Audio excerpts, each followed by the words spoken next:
Performing an original monologue, here is Kelly Johnson, Miss Colorado.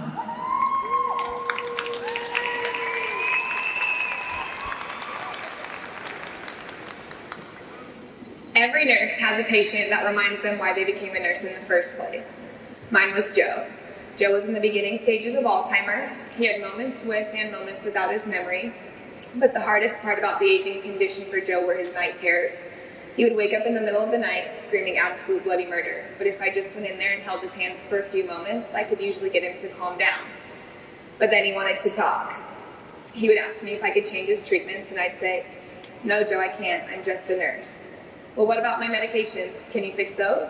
And I'd say, "No, Joe, I can't. I'm just a nurse." But because I couldn't do those things for Joe, we connected on other levels. He would ask me about volleyball. We would talk about his grandbabies.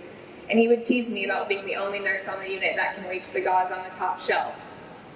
It was a lot of laughs with Joe. But then one night, everything changed. I found him in his room crying.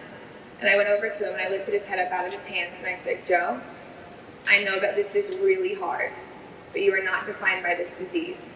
You are not just Alzheimer's. You are still Joe."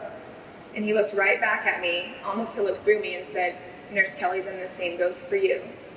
Although you say it all the time, you are not just a nurse.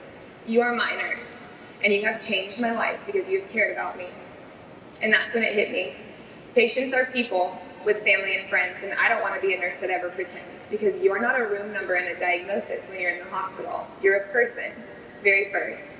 And Joe reminded me that day that I'm a lifesaver. I'm never going to be just a nurse.